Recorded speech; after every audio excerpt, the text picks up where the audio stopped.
Hello friends, welcome back to my channel only study. तो आज हम क्लास नाइन्थ में चैप्टर नंबर 2 हिस्ट्री का यूरोप में समाजवाद एवं रूस की क्रांति के बारे में पढ़ेंगे। ये हमारा पार्ट 1 रहेगा।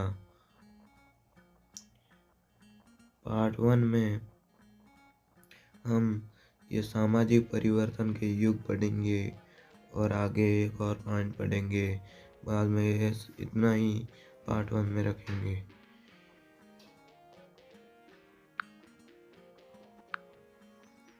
तो चलिए स्टार्ट करते हैं आज के इस लेक्चर को।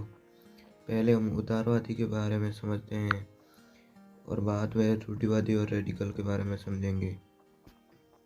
तो उदारवादी कैसा समूह होता है उसके बारे में समझते हैं। उदारवादी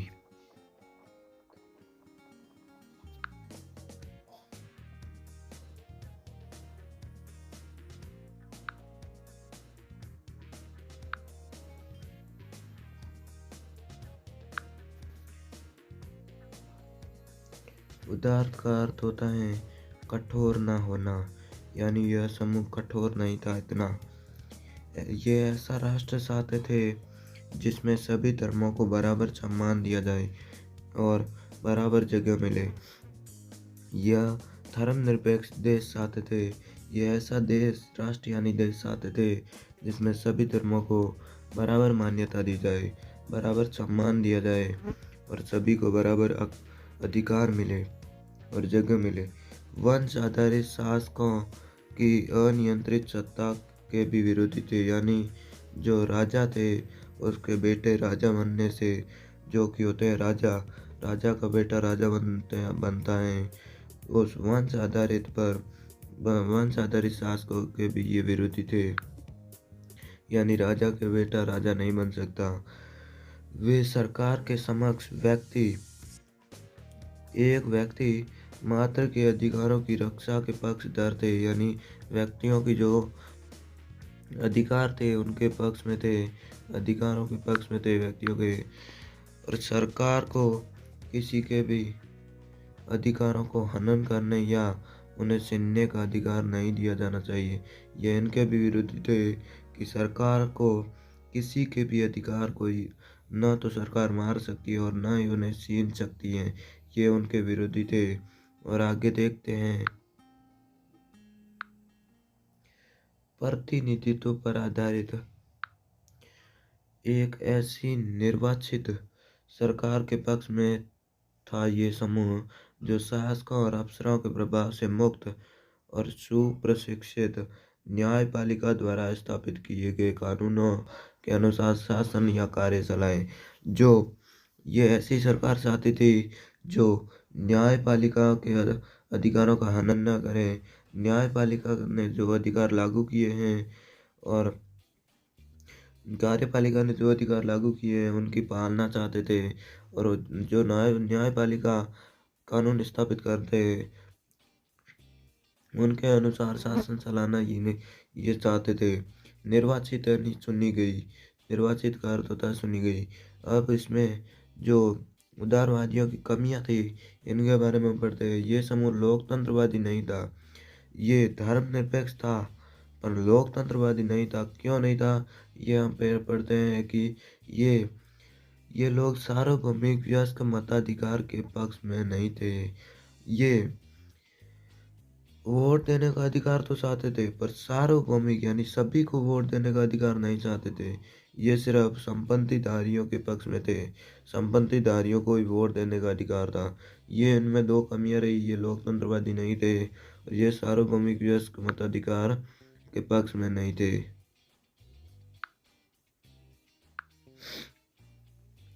अगला समूह है रेडिकल। रेडिकल कैसा समूह होता है तो इसके बारे में बात करते हैं हम। रेडिकल यानी परिवर्तन चाहने वाले, परिवर्तन जो चाहने वाले थे उनको रेडिकल कहा जाता था।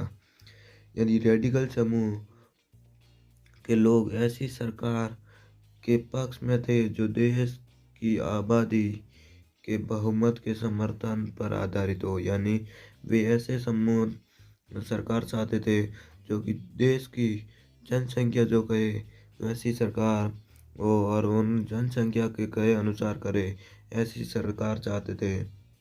लोगों के अनुसार कहे अनुसार करे, पर इनमें से बहुत सारे लोग महिला मताधिकार के आंदोलन के भी समर्थन थे। ये महिला मताधिकार के आंदोलन में समर्थक थे, पर जो उदारवादी समूह था वो महिला मताधिकार और उनके पास सिर्फ संबंधीधारियों को ही वोट देने का अधिकार होता था।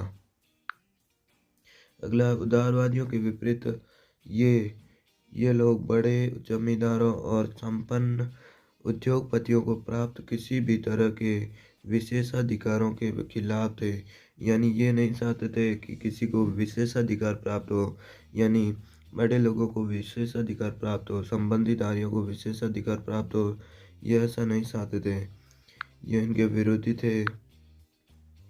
ये निजी संपत्ति के विरोधी नहीं थे, यानी जो प्राइवेट जितनी भी संपत्ति थी इनके विरोधी नहीं थे, लेकिन केवल कुछ लोगों के पास संपत्ति के संकेंद्रण का विरोध जरूर करते थे। ये निजी संपत्ति के विरोधी नहीं थे, पर ये उनके विरोधी थे कि जैसे कि 10 लोग रहते थे तो उनमें से 9 के पास धन है और 1 के पास धन नहीं है, ऐसा ये नहीं चाहते थे।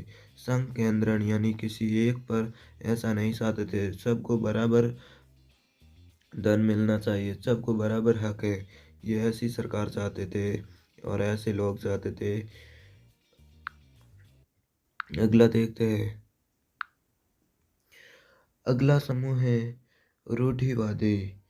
रूढ़िवादी यानी प्राचीन विचारों पर चलने वाले, ये इतिहास यानी अतीत पर चलने वाले हैं। रूढ़िवादी तबका रेडिकल और उदारवादी दोनों के खिलाफ था, यानी दोनों के विरोध में था।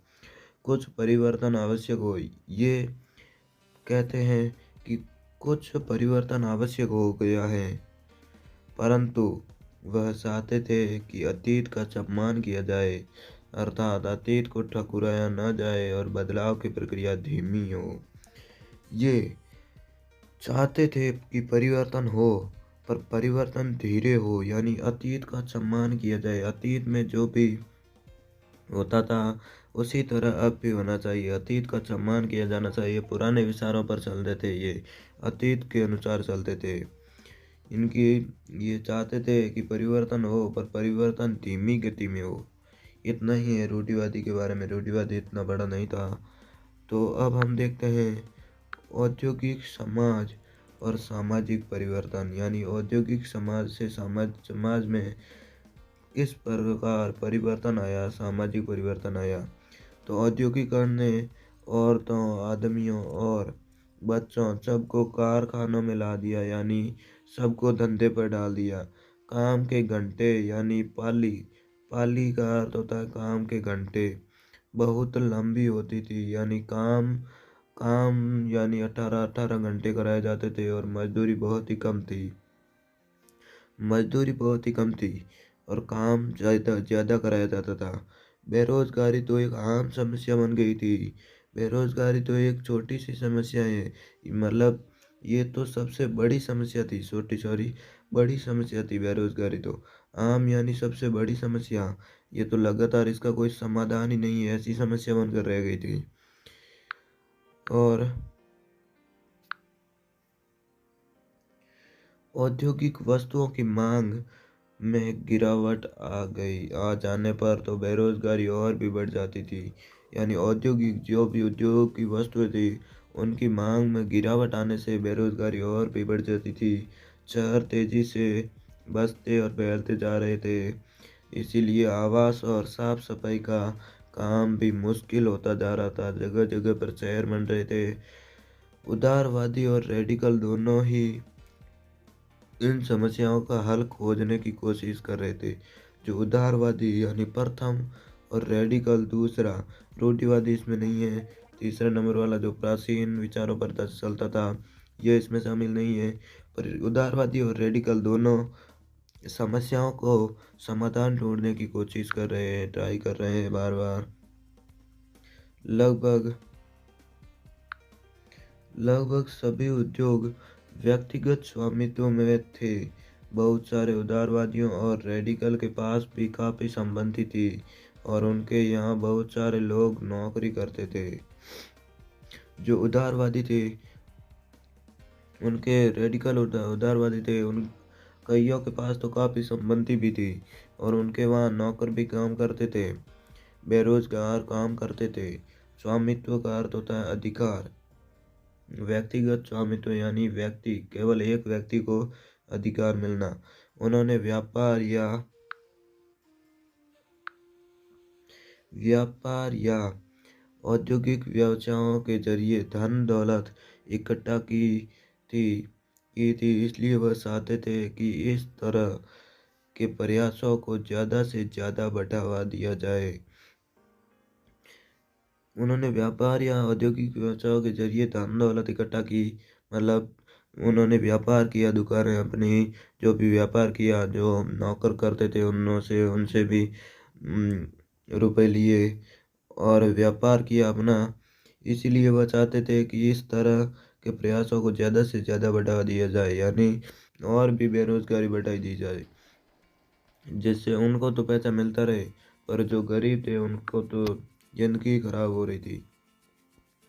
एक बार सबसे पहले सामाजिक परिवर्तन का युग के अनुसार है। सामाजिक परिवर्तन के युग में 3 सदन थे। पहला उदारवादी, दूसरा रूढ़िवादी, तीसरा रेडिकल।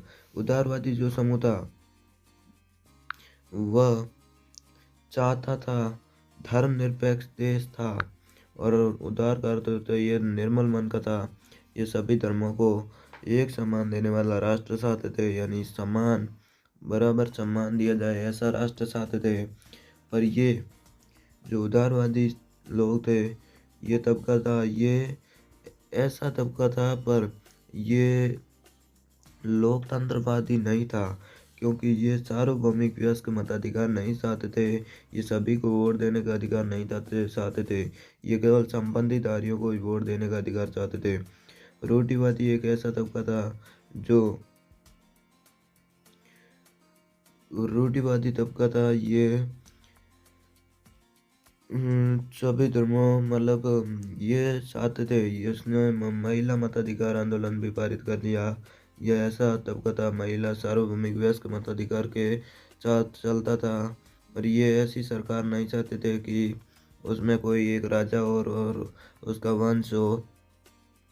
और रेडिकल एक ऐसा तबका था जो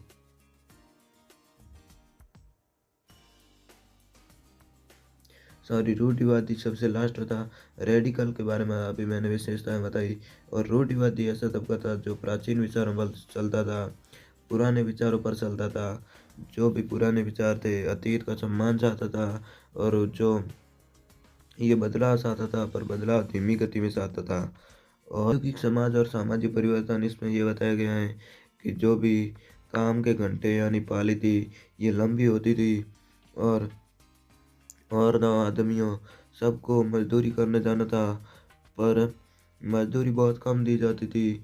तो भी बेरोजगारी तो एक आम समस्या रह गई, क्योंकि बेरोजगारी कम थी, क्योंकि ये तीन एक घर में 3-4 जितने भी कमाते थे उनके घर आसानी से चल जाता था।